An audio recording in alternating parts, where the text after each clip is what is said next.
Le premier interdit pour une source de bénédiction, la chose que tu ne dois pas accepter, la chose que tu ne dois pas vivre, n'est pas gardée. Non, plutôt, le premier interdit, ne garde pas dans ton premier cercle les personnes qui doutent de toi. Ne les garde pas. Il n'y a pas de négociation avec la proximité. J'ai besoin que quelqu'un le dise à son âme. Il n'y a pas de négociation avec la proximité. Dis-le. C'est à cause de la proximité que Ève nous a mis dans le chaos ici. Heureusement que Jésus est venu. C'est à cause de la proximité. N'est-ce pas que la Bible dit que quand Ève causait, quand elle mangea, elle donna à son mari, qui était où? À ses côtés. Donc quand le serpent là est en train de parler avec la femme d'autrui là, l'homme il est là en train de regarder la femme. Adam avait raté quelque chose. Ça c'est quel type d'homme? On parle, on raconte n'importe quoi à ta femme. Tu es là comme ça, à côté. Et tu prends le fruit, tu manges aussi. La proximité, on ne blague pas avec. Je te donne le modèle de Jésus. Voici ce que Jésus pense de l'entourage. Et ce qu'il pense de la proximité. Nous prenons le premier verset, c'est Matthieu 17:1. Matthieu 17:1. Le deuxième verset, on prend d'abord les versets, je vais expliquer. Deuxième verset, Jean 6, 10 à 11. Jean 6, 10 à 11. Matthieu 17:1, Jean 6, 10 à 11. Voici ce que Jésus pense de l'entourage. Vous verrez que dans ces versets que je viens de donner, il y a quelque chose qui se passe. D'abord, il y a le fait que Jésus se retire avec Jacques, Jean et Pierre. Les 12 sont là. Oh, est-ce que je peux parler? Cette histoire me tente beaucoup. Il faut que je m'éloigne de ça. Ça me tente beaucoup. Je dis ceci. Jésus, non, bien aimé, nous devons acquérir la sagesse. Lorsqu'on est une source de bénédiction, tu n'as pas le droit de jouer avec ta vie parce que tu vas bénir plusieurs. J'ai envie de parler, est-ce que je peux libérer? Révérend Félix, ces gens ont l'obligation, moi aussi dedans. C'est quoi ton problème? Je suis déjà entré dans la famille. Nous avons l'obligation de vous protéger puisque vous allez bénir les nations. Ça, ce sont des choses que les anglophones ont compris. Quand quelqu'un doit bénir les hommes, il y a d'autres qui peuvent mourir pour ça. On le protège. La source de bénédiction que tu es, ce n'est pas une blague. Ne prends pas de décisions hasardeuses. Il y a des gens qui dépendent de toi. Ne joue pas avec ta vie comme ça. Tu choisis qui tu veux, tu approches qui tu veux. Il y a des gens qui dépendent de toi quelque part. Je croyais que quelqu'un avait compris que c'est lui. Avant de jouer avec ta vie, pense un peu aux gens qui sont derrière toi. Est-ce que quelqu'un m'entend? Regarde comment Jésus comprend. Des fois, nous avons des complaisances là où il ne faudrait pas avoir. Lui-même, le maître ne l'a pas eu. Alors que c'est les grands modèles. Il a 12 disciples. Jésus va partir à la montagne, il va manifester sa gloire là-bas. Être transfiguré. Il dit Jacques, Jean, Pierre. Pendant qu'il les choisit, les autres sont où? Ils sont là.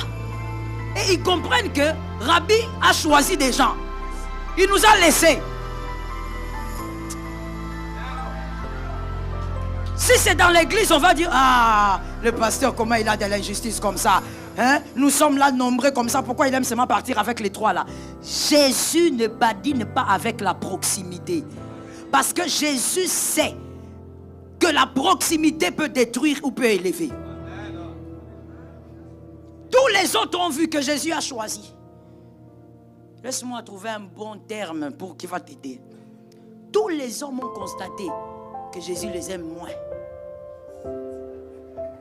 C'est ça la vérité. Ça choque, mais c'est ça la vérité. Il n'a pas choisi à cause de la beauté de Pierre. D'ailleurs, Pierre l'a trahi, non? Mais il a choisi parce qu'il avait une préférence particulière. Entrons un peu là-bas. On peut entrer là-bas. Jacques, c'était son frère. Jacques, c'était son frère. Fils de Joseph. Oui, Joseph avait des enfants, il faut lire la Bible. C'était son frère. Donc il a regardé et dit, celui-ci, même si on n'a pas les mêmes sangs, frère c'est frère. Il vient. Pierre, c'était celui-là à qui il avait laissé la clé de l'église. C'était celui-là à qui il avait dit, même Dieu. Il a choisi Pierre parce que Pierre l'aimait. En restant dans cette parenthèse, je veux dire, il faut t'intéresser aux gens qui t'aiment.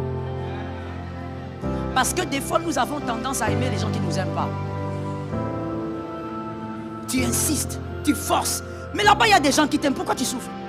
Que les garçons célibataires donnent un amen. Les garçons célibataires donnent un amen. La bombe est en train de venir vers vous. On voit ça beaucoup aussi avec les garçons. Pourquoi vous vous tuez comme ça? Oh, moi je reçois des garçons et j'en ai d'ailleurs plein. Je vous connais. Vous êtes les mêmes. Peu importe la race. Vous verrez un garçon se tuer. Maman, moi je veux seulement cette fille. La fille ne veut pas. La fille te méprise. Mais tu vas voir une autre. Maman, je prie pour lui. Donc, la fille qu'il aime, lui il n'aime pas. Des fois même quand tu lui dis, mais celle-là était... Oh maman, non. Lui il veut seulement la fille qui fait souffrir là. Je vous assure, l'être humain est comme ça. L'être humain se focalise vers les gens qui ne l'aiment pas. Jésus n'a pas choisi Pierre parce qu'il l'aimait d'abord, mais parce que Pierre l'aimait.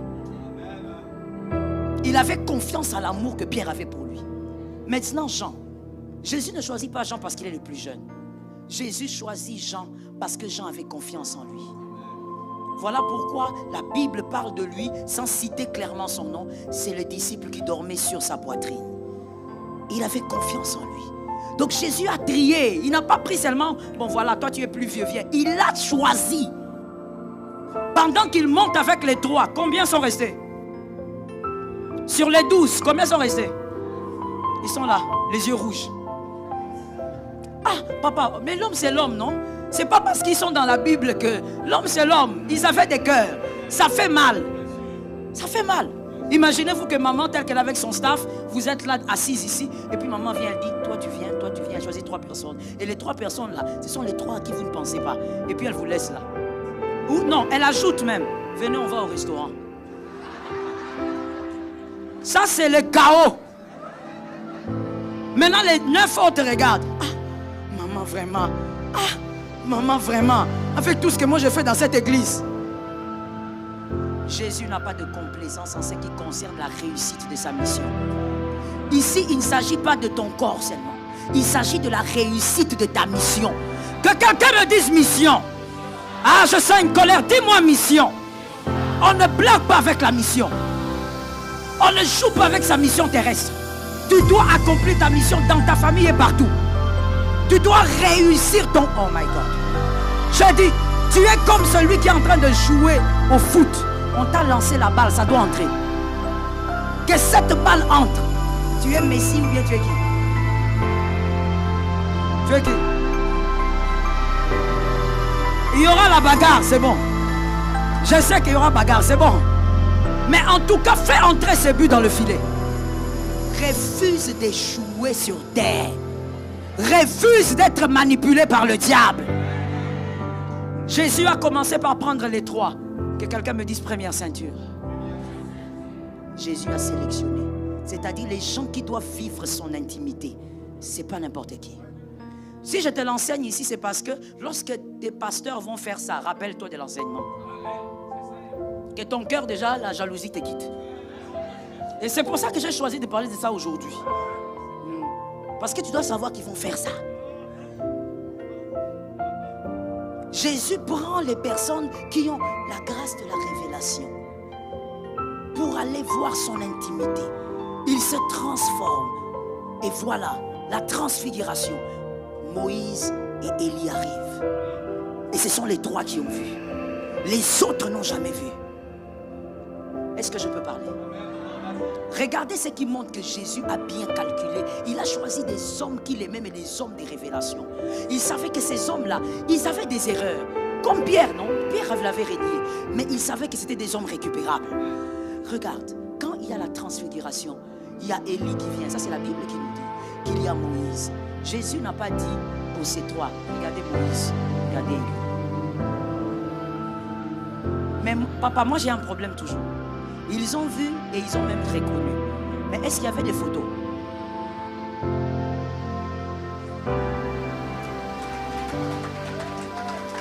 Il n'y avait pas de photos. Aujourd'hui, tu as des photos, tu peux dire, ah, ça c'est Benson là ou ça c'est Osborne. Il y a des photos. Mais à cette époque-là, il n'y avait pas de photo. Pierre ne connaissait pas la figure de Moïse. Mais quand ils sont venus, ils se dit, ah, on va faire 3 tentes ici. Parce que là, c'est la gloire, le prophète et la loi. Est-ce que quelqu'un m'entend bien? Jésus va les montrer, au fait, les mystères de la croix avant même qu'il ne commence.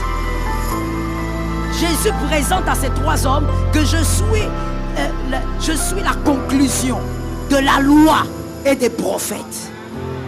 Jésus révèle ça à 3 personnes alors qu'ils étaient à 12. Il laisse les restes. On a dit premier cercle. Mon frère, dans ton cercle le plus rapproché, les personnes qui approchent tes enfants, les personnes qui approchent ta femme, ton mari, les personnes qui savent certaines choses sur ta vie, ça doit être des personnes de la révélation. Parce qu'un homme de révélation ne peut pas te jalouser. Un homme de révélation sait que autant tu es grand, lui aussi est grand de son côté. Il ne va pas te jalouser.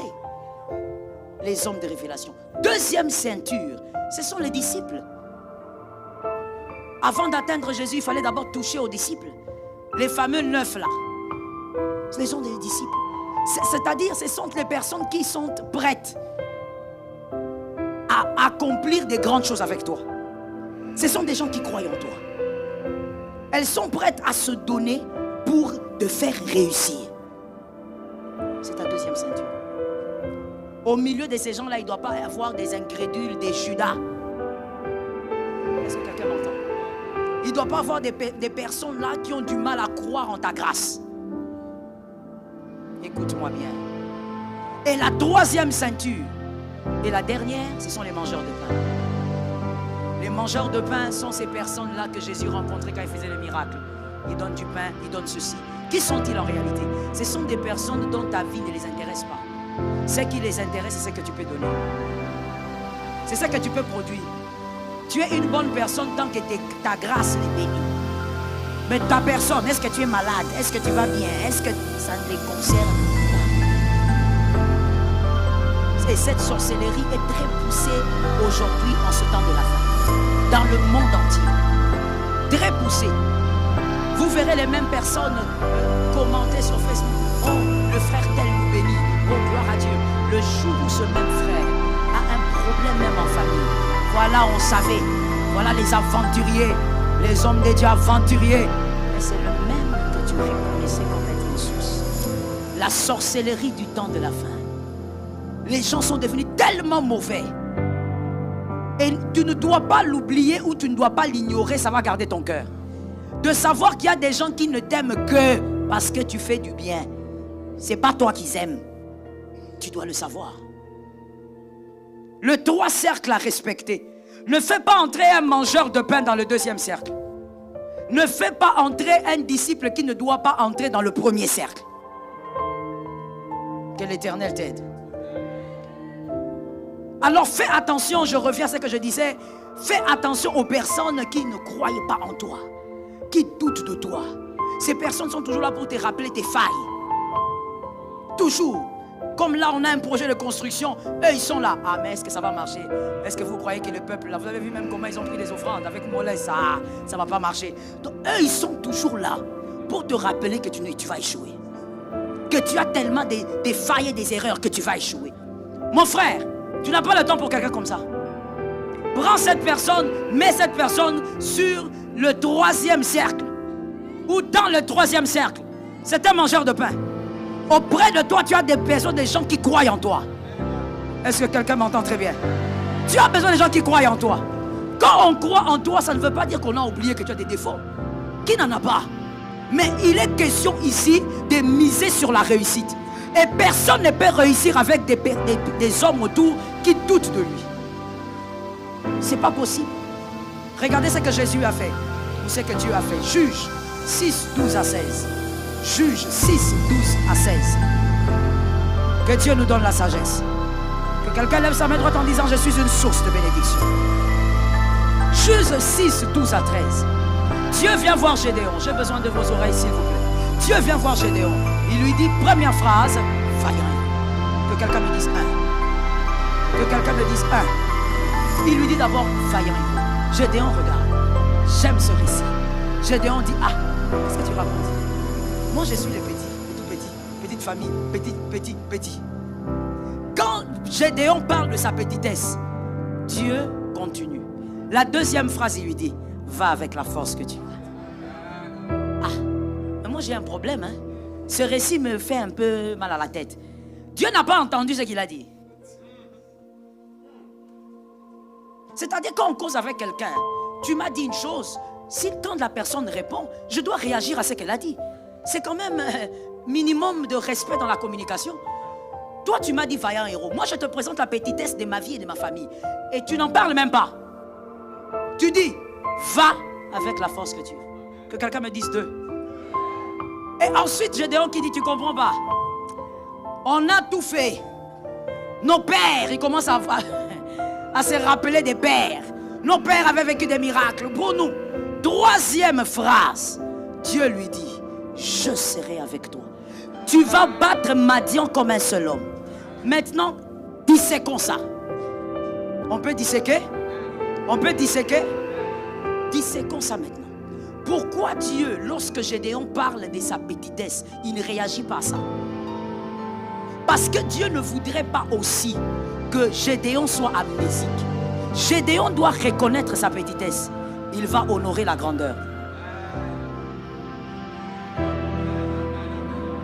Lorsqu'on dit d'avoir des gens qui croient en toi, ça ne veut pas dire que toi-même, la source, tu dois ignorer tes erreurs.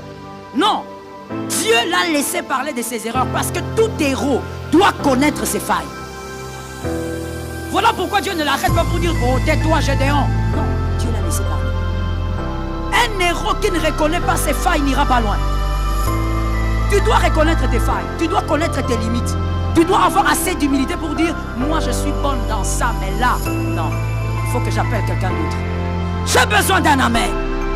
Non, quand il s'agit de l'humilité, il faut donner un amen. Tu dois avoir assez d'humilité pour reconnaître que moi là, c'est vrai, je viens d'une petite famille. Quand Gédéon parlait, Dieu ne l'a pas arrêté. Dieu lui a dit oui, parle. Reconnais d'abord ta petitesse. Reconnais que tu n'es rien. C'est moi qui ai tout pour toi. Donc voilà pour la première raison pour laquelle Dieu ne l'a pas arrêté. Et la deuxième raison maintenant, Dieu voulait lui faire comprendre que tu ne vas pas vaincre à cause de ce que tu es. Tu vas vaincre parce que moi j'ai toujours été avec toi. Il lui a dit deuxièmement, on a compté 3, n'est-ce pas? Deuxièmement, c'était quoi? Ah, vous me suivez parfaitement, vous êtes bénis. Il dit, va avec la force que tu as. Mais Gédéon a dit qu'il est petit. D'ailleurs, rappelez-vous qu'il battait la farine pour cacher. Il est petit de la petite famille. Quelle est cette force? Sa circoncision. Sa circoncision. David n'a pas écroulé Goliath au nom de la pierre. On parle de la pierre, mais David n'a pas écroulé Goliath au nom de la pierre. Aha. David, face à Goliath, il dit, toi tu viens vers moi avec le javelot. Tu viens vers moi avec les lances. Mais moi je viens au nom de l'Éternel. Parce que je suis dans une alliance. Et David a dit, c'est qui cet incirconcis? Une manière de dire, moi je suis couvert, lui il est nu. Parce que l'alliance couvre. Donc, c'est au nom de l'alliance, quand Dieu lui dit, va avec la force que tu as, c'était la circoncision. L'alliance dans laquelle Gédéon était. Gédéon s'est caché, mais il avait oublié qu'il était dans une alliance. J'ai dit à une femme, j'ai dit à un homme, tu es né d'un homme, d'une femme. Tu as des parents biologiques. Mais écoute, depuis ta conversion, tu es dans une alliance mystérieuse. Va avec la force que tu as. Et il lui dit à la fin, tu battras Madian. Mais il donne une précision. Comme un seul homme. Mais tout ce que Dieu dit a un sens. Même quand il met une virgule, cherche à comprendre c'est quoi cette virgule-là. Il dit comme un seul homme. En d'autres termes, Gédéon, tu ne croyais pas en toi. Mais moi, je vais te donner des victoires inédites. Je vais te donner des victoires qui ne sont pas dans le répertoire des victoires qu'il y a dans... J'ai senti la colère spirituelle. J'allais commencer à courir ici, j'allais te donner. Il était en train de dire à Gédéon, je te donnerai des victoires qu'il n'y a pas dans le répertoire de tes pères. Tu parles de tes pères, mais moi je ferai de toi aussi un père. Je prophétise au nom de Jésus, Dieu va accomplir des miracles inédits. Que quelqu'un me lève la main, lève-moi ta main et je vais t'expliquer. Tu as vu la main que tu as levée? Maintenant baisse-la. La main que tu as levée, c'est le répertoire des miracles qui est dans votre famille. Mais Dieu est sur le point de t'utiliser pour faire avec toi un miracle qu'on n'a pas encore lu. J'ai envie de parler, mais je cherche les prophètes, je ne les vois pas. Je cherche les hommes prophétiques, je ne les vois pas. Il dit, toi tu battras Madian comme un seul homme. Gédéon, tu parles de tes pères, mais écoute bien. Moïse a vaincu avec un bâton. On parle des pères, n'est-ce pas? Parce que c'est lui qui parlait des pères, Gédéon. Moïse a vaincu avec le bâton. Il avait quelque chose, tout le monde savait que cette chose-là. Abraham a vaincu des rois. Parce qu'il avait aussi une grande, on ne va pas dire armée, mais il avait une grande foule avec lui. Et il a transformé ses hommes en guerriers. Quelqu'un m'entend bien? Joseph est devenu ce qu'il était devenu. Mais je dis à quelqu'un, Gédéon, lui, il a gagné. Ce genre de bataille, homme de Dieu, moi j'attends que ça arrive dans un pays d'Afrique. Je ne veux pas aller trop loin sinon. Moi j'attends que ça arrive dans un pays d'Afrique. Il a vaincu avec des cruches et des lanternes. Ça ne fait pas du bruit. Ça n'explose pas. Ce sont seulement miracles. Les gens ont vu autre chose. Je dis à quelqu'un, Gédéon qui parlait des pères, Dieu l'a classé dans la liste des hommes de miracles incroyables. Après Gédéon, personne n'a fait ça. Et Dieu, pour lui montrer que c'est ma main puissante, ce ne sont pas les hommes. Dieu dit, tu iras avec 300 hommes. Pas plus. 300. Mais 300, ça ne veut rien dire. Parce que c'est l'Éternel qui agit là. J'ai dit à une personne, le Dieu qui est avec toi va te permettre de faire des choses bizarres. Je prophétise dans cette assemblée qu'il arrive des choses bizarres. Si ce n'est pas pour toi, que ça soit pour un autre. Que des choses bizarres arrivent dans cette église. Je vais choquer et réchoquer. Lorsque les choses arriveront dans cette église, qu'on se pose des questions, qui est le marabout? Que les païens se posent des questions, qui est le marabout? Parce que le païen est comme ça. Quand la gloire de Dieu descend quelque part, lui il voit seulement le maraboutage.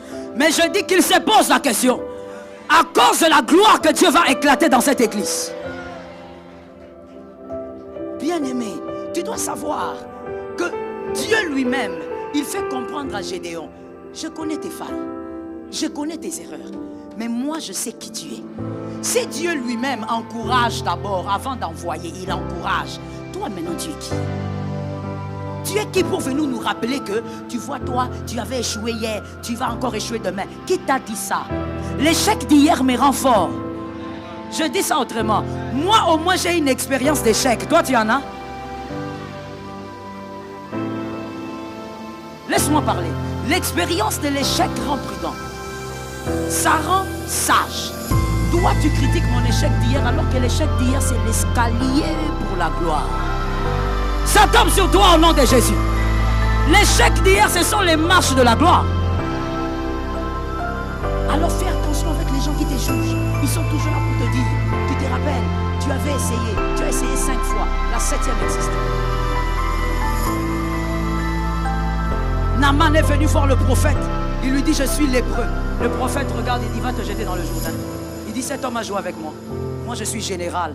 Moi je suis glorieux comme ça. Est-ce qu'il n'y a pas des eaux là-bas, là où je suis? Il m'envoie dans cette eau bueuse là. Ses frères lui disent, enfin ses soldats lui disent, ah général, tu ne perds rien. Jette-toi dans cette histoire là. Il s'est jeté la première fois. Rien. Une manière de nous dire, qu'est-ce que Dieu veut nous enseigner par là? Une manière de nous dire, ne juge pas le nombre de fois que la personne essaye. Parce qu'il y a une fois qui arrive qui va te surprendre.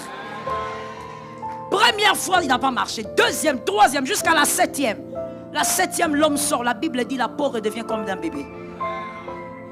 Pourquoi Dieu veut nous dire ça? Oh, je sens encore quelque chose. Merci Saint-Esprit. Jésus lui-même. Oh Jésus, tu es un grand psychologue. Ah oui, et un grand pédagogue. Jésus lui-même, un homme vient. C'est un aveugle. Jésus dit, viens. Il touche les yeux. Et puis il dit, tu vois, Jésus aussi. Vous comprenez en fait quand vous lisez les Écritures que Jésus a fait tout à dessein. Parce que regardez avec les autres aveugles, Jésus n'a pas demandé s'ils voyaient.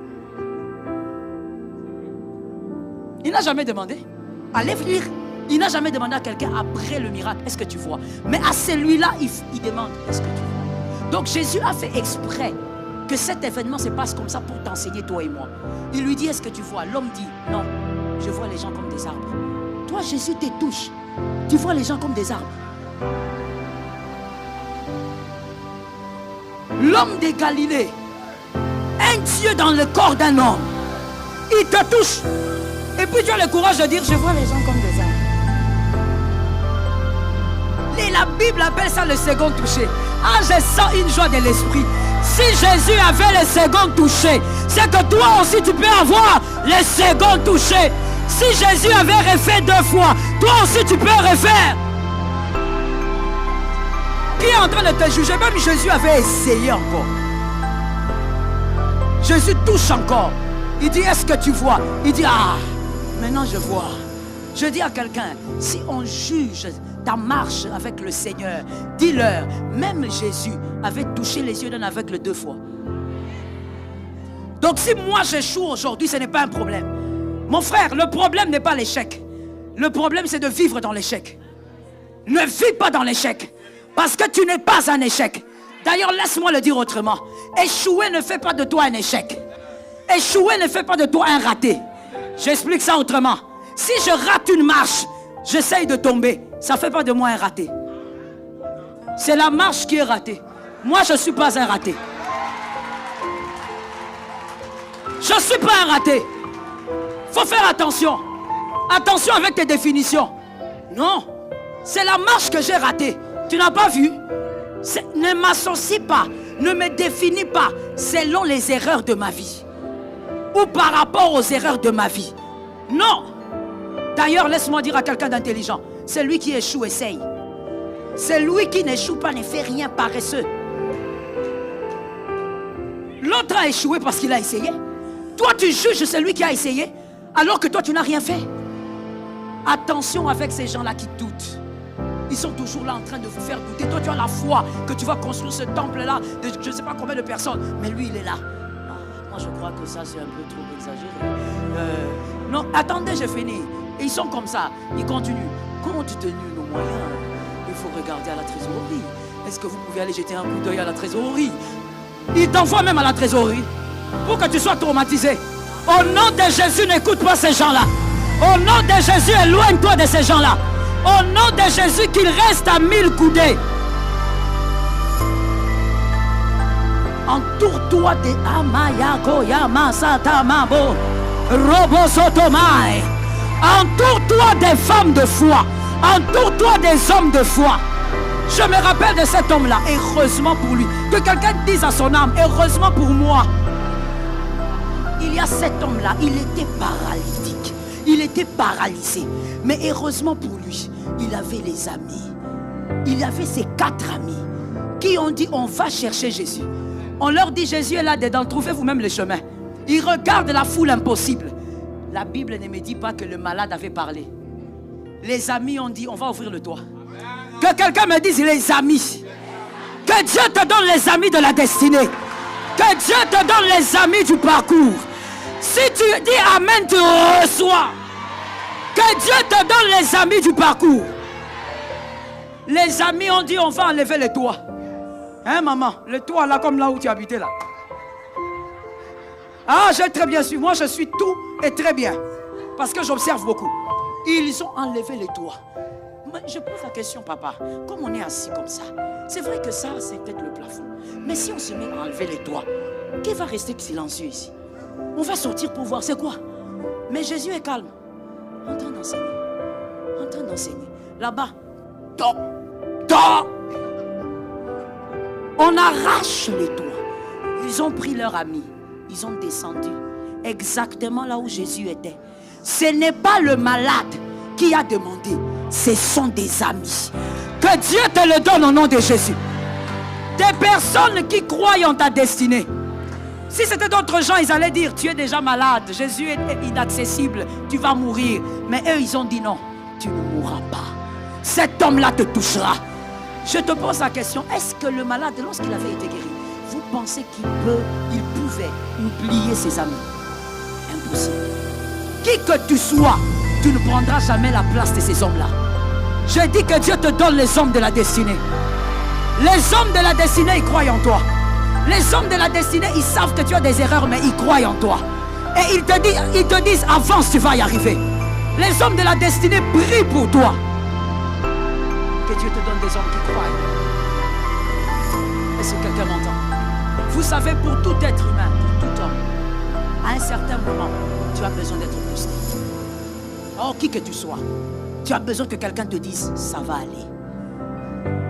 Et je peux parler? Je peux parler? Et des fois, avec les hommes mariés, des fois même quand toi, la femme, tu dis ça va aller, il a l'impression que ce sont des épines qu'il entend. Des épines qui le picotent. Il n'a pas envie d'entendre un encouragement venant de la femme. Il a besoin que quelqu'un d'autre lui dise, tu vas y arriver. Ça va aller. Voilà pourquoi autour des hommes de Dieu, s'il vous plaît, ne jouez pas avec ça, qu'il n'y ait pas de complaisance. Celui que vous avez déjà repéré, que celui-là, à chaque fois qu'il cause avec papa, papa est découragé. Il faut lui dire, papa ne viens plus. Tu viens à l'église, tu te limites à l'église. Mais je vous dis, nous les francophones, on a trop de complaisance. C'est pourquoi nous vivons certains dégâts dans les églises. Et tu es là, tu t'étonnes, comment on a empoisonné papa vraiment? Mais toi, tu étais où? Chaque fois que la femme là entre dans le bureau de papa, il est toujours déprimé. Il y a toujours quelqu'un qui vient. Tu sais, malgré ça, en tout cas, ça ne va pas. Ta femme là, les gens se plaignent. Ta femme là, tu veux quoi? Il ne changera pas de femme. Et cette femme là est bien pour lui. Ce n'est pas toi qui vas venir remplacer. Donne-moi un amen. Toi, tu sais comment un homme de Dieu se sent avec le poids de l'église, la charge de l'église. Maintenant, tu viens rajouter en disant que les gens murmurent contre sa femme. Tu sais combien ça peut déranger son cœur. Mais toi, tu es là, celle qui a les oreilles partout. Comment tu as les oreilles partout? J'aime dire ceci je présente généralement ce principe dans l'enseignement sur les relations. Celui qui vient te raconter on dit sur toi, il est le premier à parler de toi. Parce que je vais te dire une chose. Il est très difficile, moi, en sachant que Stéphane, vous avez mon frère, en sachant que papa Stéphane, il est très proche du révérend Félix. Et l'amour qu'il porte pour lui, il m'est impossible d'aller critiquer les révérends chez lui. Je n'approcherai même pas. Parce que je connais sa position. Mais toi, tu es celle-là qui vient toujours nous dire, maman, tu sais, elles ont dit. Papa, tu sais, ils ont dit. C'est toi le premier Judas. Tu es le premier qu'il faut éjecter. Tu es le premier qu'il faut éloigner. Comment toi tu es toujours... Pourquoi les gens sont à l'aise de critiquer les révérends devant toi? Lorsqu'on connaît ton amour pour quelqu'un, on ne peut pas venir critiquer cet homme devant toi. Même s'il commençait, dès qu'ils te voient arriver, ils vont s'arrêter. Ils vont faire semblant parce qu'on connaît ta position. Mais toi, tu viens toujours avec des détails, même avec des photos. C'est toi qui as pris la photo. Que l'Éternel t'en délivre au nom de Jésus. Entoure-toi des vaillants. Entoure-toi des hommes qui croient en toi. Entoure-toi des personnes qui savent que tu vas y arriver. Oh, l'homme est faillible, mais c'est par le Saint-Esprit qu'on y arrive.